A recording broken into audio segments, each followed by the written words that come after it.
there's a shift from strategic autonomy to what they're calling strategic multi-alignment. Is this just the same thing repackaged, or is India trying to make a concentrated effort to review its approach in this multipolarity, deglobalizing, regionalizing, whatever words you want to chuck in the bucket, a world? Or is it an actual shift in foreign policy approach? But yeah, it's all the same. I don't think the policy has changed. It continues to very effectively, in my view, balance its relations with the likes of the U.S. and Russia, with the likes of with the Israelis and the Palestinians, and so many other things across the board. And the fact that it managed to continue to be successful with this, even after the Russian invasion of Ukraine, when India was under a lot of pressure during the early months after that invasion, a lot of pressure from the U.S. to take a stand against Russia, and it didn't, and that did not impact its relationship with the U.S. That's a nice little data point that shows how successful it's been with this, whatever you want to call it, strategy,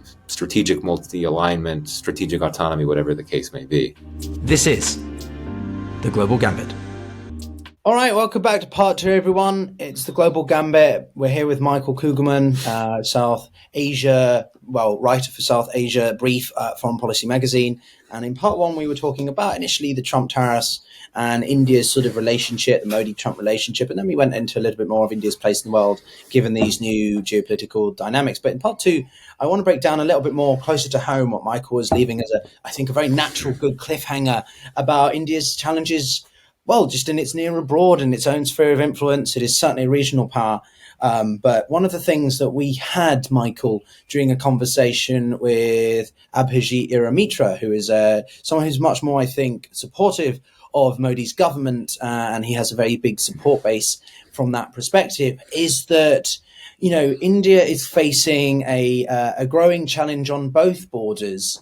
In this sort of seemingly rapprochement, or should we say restoration of relations between Bangladesh and Pakistan. Now, I'm not going to pretend I know the intricacies of those two's historical divide or divisions, but how is New Delhi looking at the sort of improvements of relations? And is it seeing this as a sort of pincer movement? Is this seeing it as an opportunity?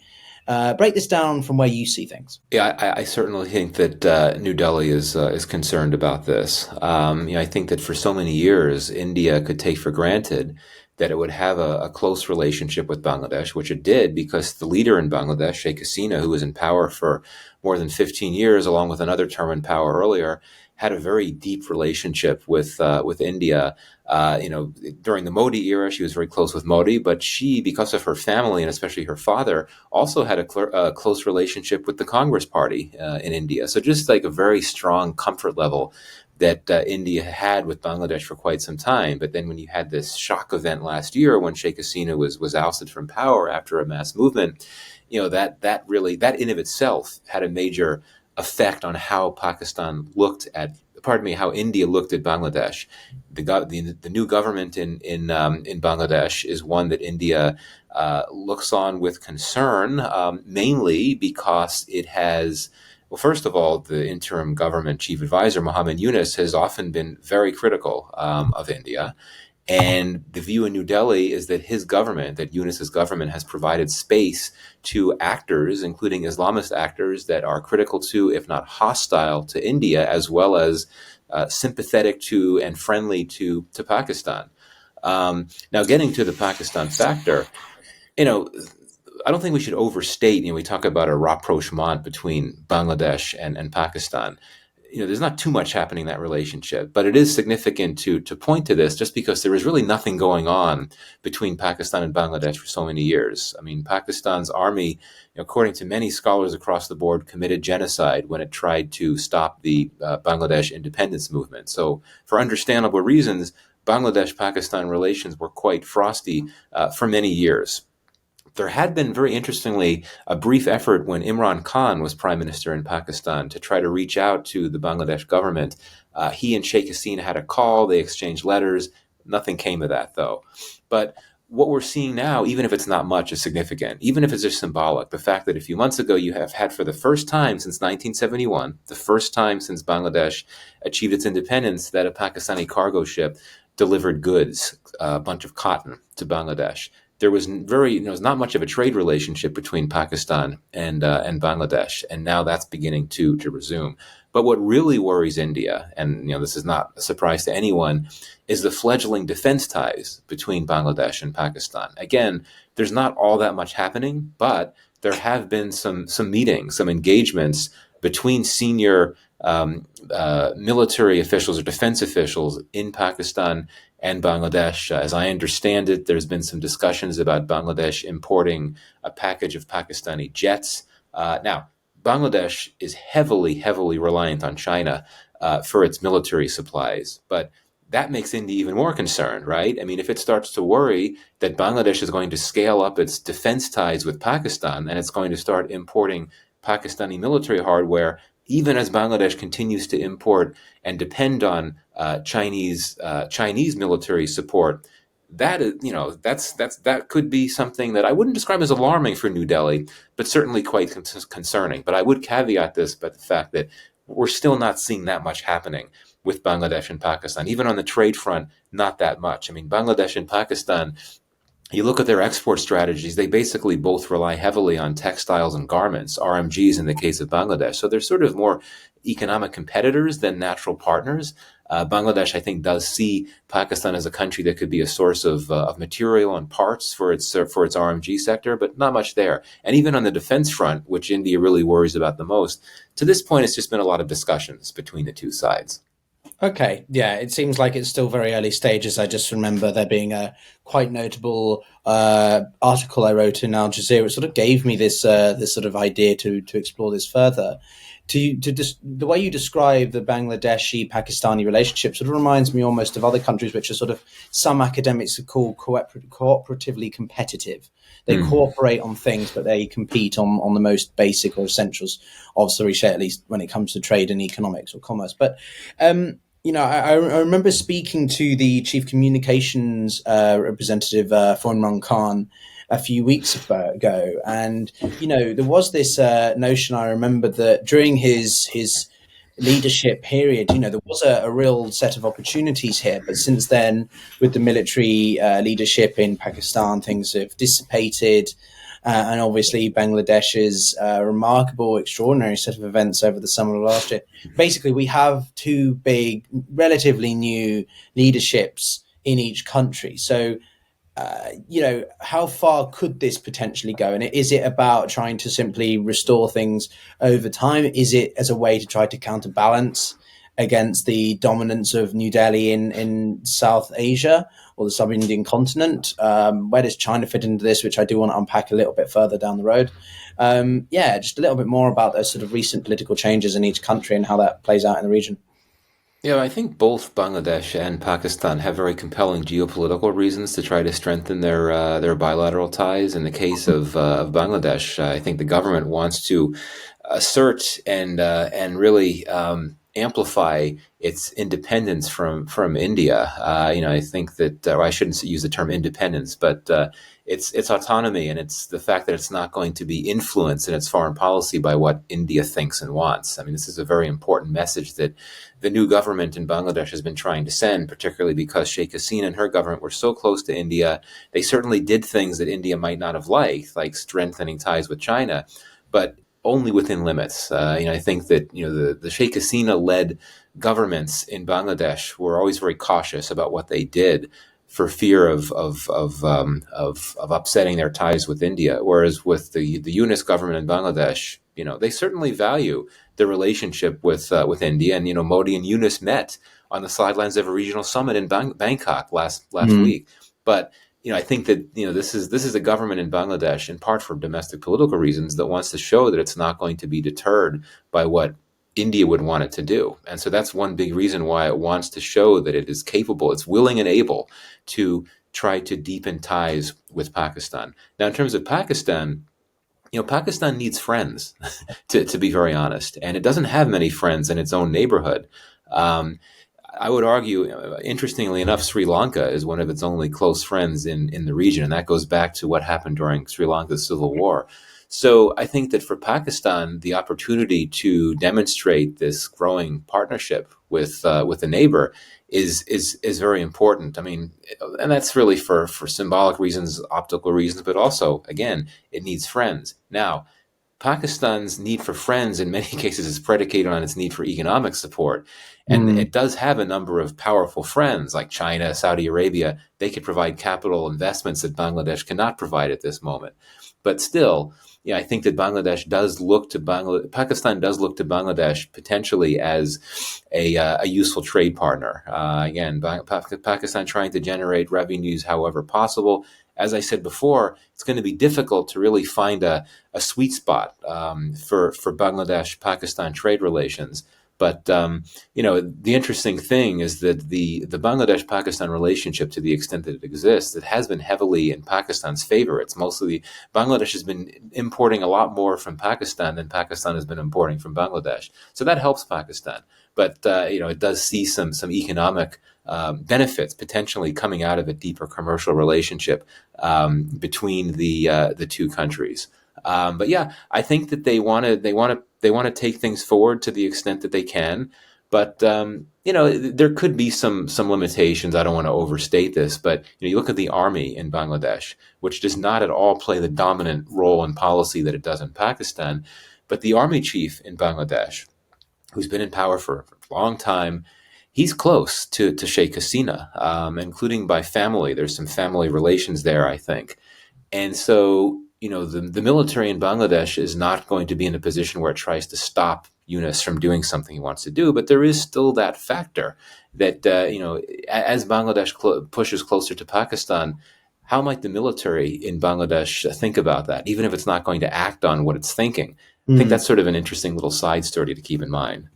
Indeed. And one of the points that we raised in the second part of our two-part conversation with Abhijit, which I recommend people to watch for context if they haven't, is that from the, at least, shall we say, Modi supportive perspective, Bangladesh is heavily reliant. The claim is that Bangladesh's military and the country is heavily reliant on India. And a lot of comments in preceding videos argue that that's not the case. So as someone who's not directly there on the ground, but has a deep understanding of the region from one particular perspective, how do you see the Indo-Bangladeshi relationship?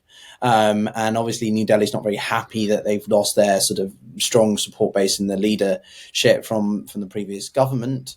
Is the Bangladesh military heavily reliant on India, or is that overstated? Yeah, that's certainly overstated. I mean, Bangladesh's chief source of military support is China, and it's been that way for quite some time. And during the Sheikh Hasina era, it's interesting that Bangladesh's relationship with China did deepen to a considerable degree in terms of arms sales and so on.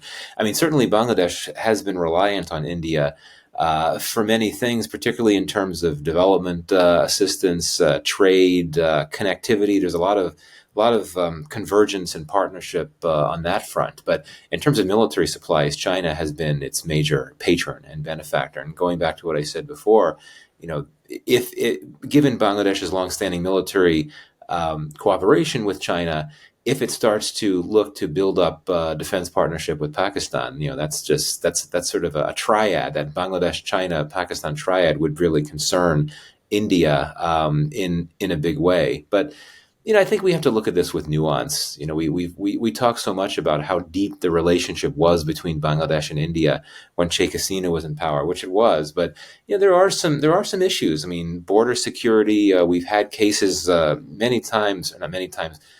number of times in recent years when Bangladeshi migrants trying to get into India have been shot by Indian border troops. This has been a point of contention between the two sides for many years. There's also tensions over water issues. They've been trying to negotiate a treaty for the river, the Teesta River, for many years. Hasn't happened. So I don't want to. It's important that we not suggest that this relationship was perfect and impenetrable during the Hasina years, but it's definitely a lot worse now than it had been, just because Hasina was essentially India's closest ally in the region. Okay, thank you for that perspective on this, I think, highly controversial, complex matter. But obviously, we have touched upon the well, I would say elephant in the room, but I think dragon is more of the symbol related to it, namely China.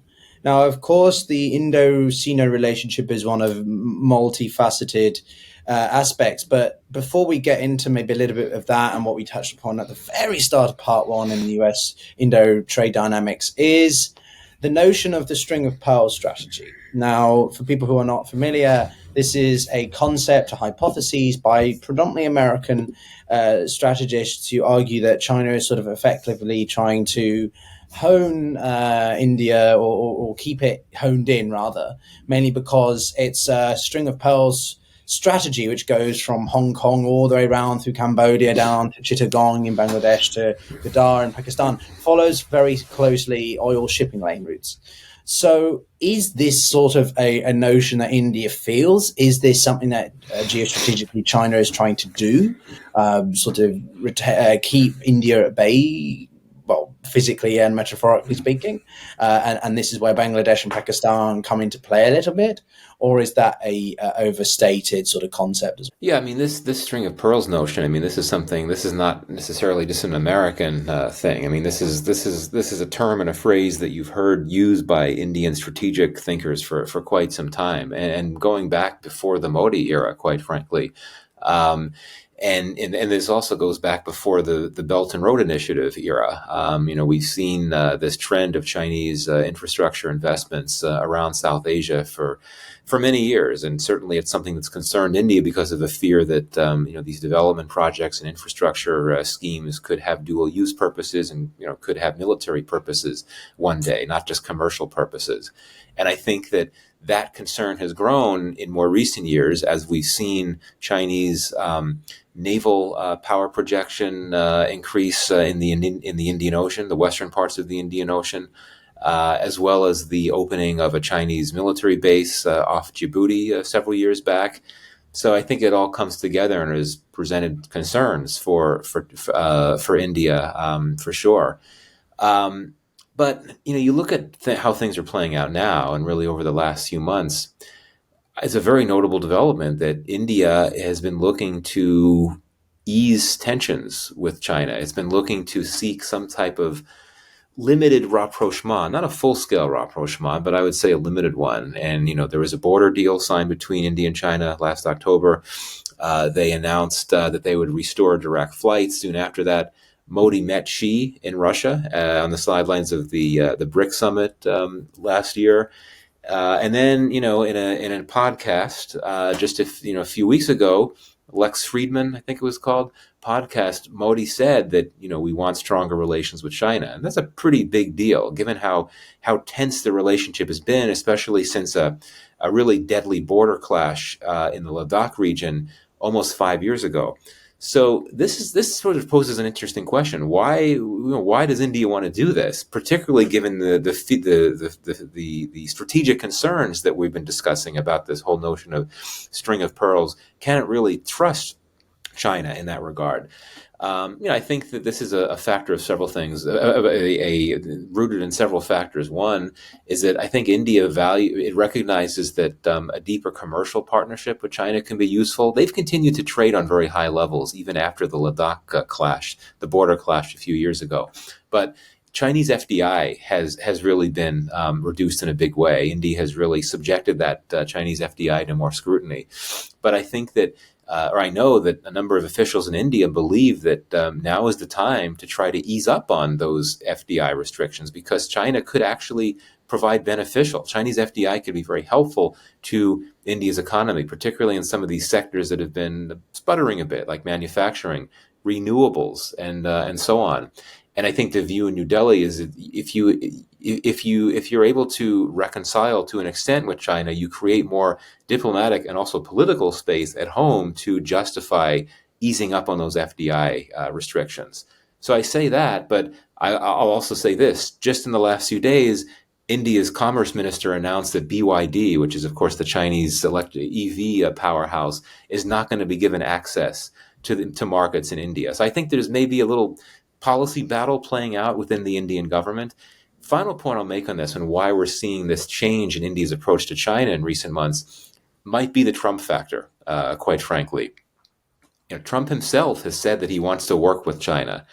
He clearly likes Xi for similar reasons that he likes Modi.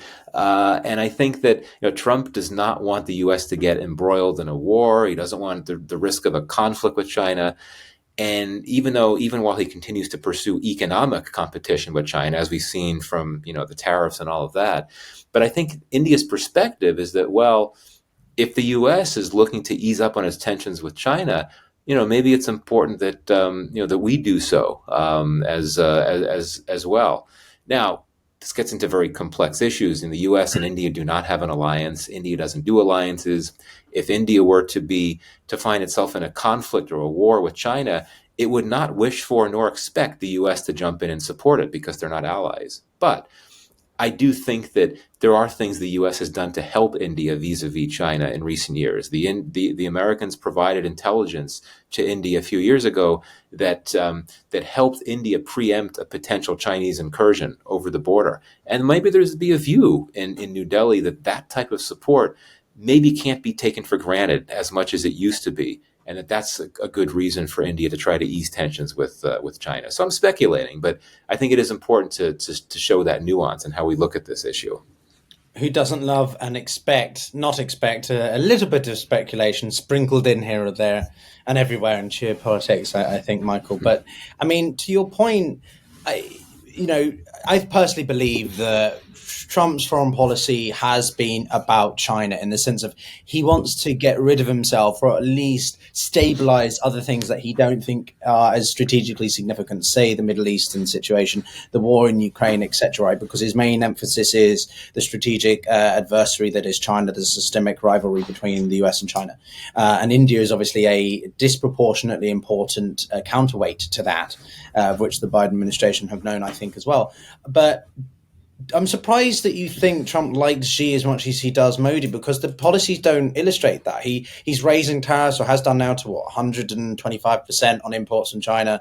The US reciprocal tariff on India is 10%, albeit we don't exactly know how he calculates those things or where he got his calculations from. But the point being is that there seems to be a much bigger sympathy for India and a desire to build their relations there, particularly in the tech and advanced industry sectors, than in China, right? So do you not feel that there's a little bit of a inconsistency here? He likes Xi, but he's hammering home tariffs on China, and he likes Modi, but he's supporting India. So, like, is it means to an end, or could you break that down a bit more from your views? Yeah, I mean, all could be true at the same time. I mean, we know that he's someone who's very transactional in terms of how he approaches any issue, including foreign policy issues. And I think that he could respect Xi for his leadership and style and so on, but still want to double down on the economic competition with China, which he feels is something that if prosecuted successfully can at the end of the day help America's economy and create jobs and help the American small businesses and so on and so forth. Now, whether you actually get to that point by pursuing these tariff policies is a story for another day. But this also gets to the issue of strategic considerations. Clearly, Trump knows that India's strategic importance is very strong from U.S. perspectives, and it's very different when it comes to China. But yeah, I think that I don't want to draw equivalence between how he might perceive Xi and how he might perceive Modi, and the effects that has on U.S. relationships with both of those countries. As you say, very different, and that's just because U.S. interests dictate. From the perspective of Trump, but certainly from the perspective of Biden and many other American leaders, necessitates a competition with China to push back against what it's doing, whereas India, of course, is that key partner that wants to work with the U.S. to counter Chinese power, particularly economic clout and commercial clout. All right. So from the perspective of New Delhi, and this is a question I've asked other Indian guests we've had on, is this idea that, as you mentioned, India is incredibly infamous or just known for its strategic autonomy. And that's a fancy way of saying for viewers that India doesn't align to any one specific country or value system. It's quite transactional. And, for people who are interested, I've done a video explaining the differences between alliances, coalitions, partnerships, because we seem to use those words interchangeably, but they have very different connotations in international relations and economics. And so if you want an explainer, a primer on that, go and check out that video. It is taking things back to basics. But Michael, very simply, I note that there's a shift from strategic autonomy to what they're calling strategic multi-alignment. Is this just the same thing repackaged, or is India trying to make a concentrated effort to review its approach in this multipolarity, deglobalizing, regionalizing, whatever words you want to chuck in the bucket, a world? Or is it an actual shift in foreign policy approach? Yeah, I mean, I think it's essentially old wine in new bottles. It's the same policy with a different name, and I don't mean that.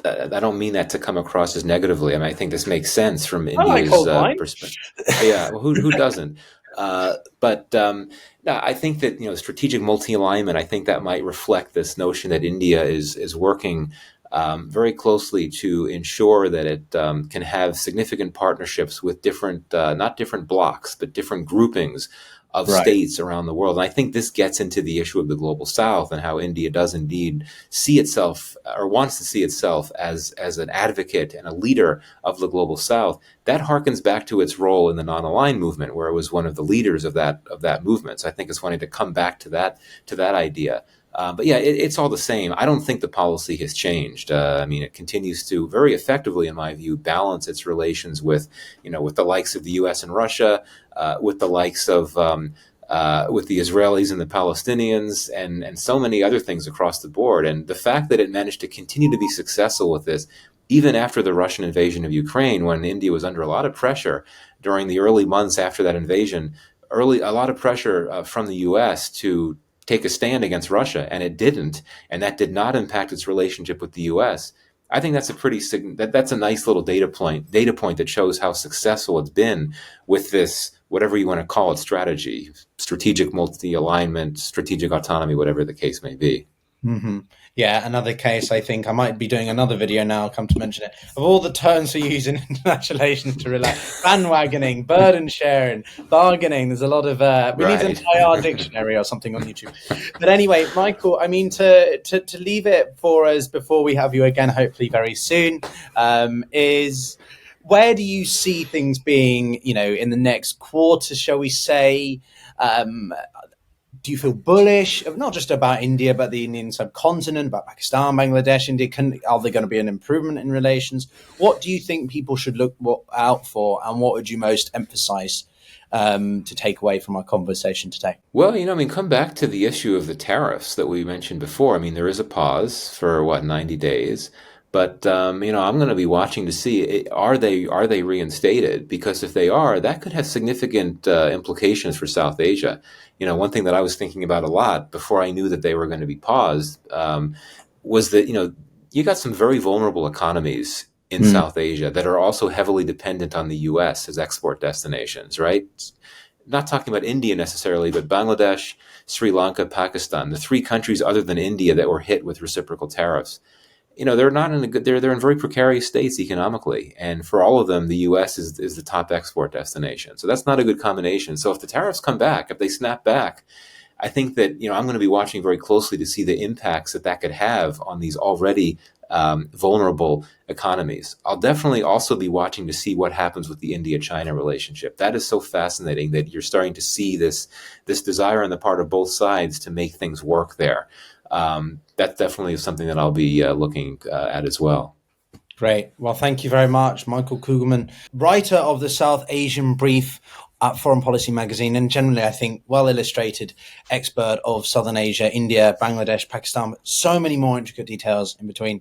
Delighted to have you back again after what I think was almost a year and a half when we had too long. Before. Yeah, too long. So I hope to have you back maybe during the summer, every quarter or something like that, to touch base with where things are. And certainly things are moving, as you said, at a rapid but unpredictable rate in the world of Trump. And how it affects the real world and everyone stuck in between. But as always, we say on the Global Gambit, everybody, you either got to get playing or be played. And certainly more countries than ever are having to make those decisions. We'll see you all in the next one. Take care.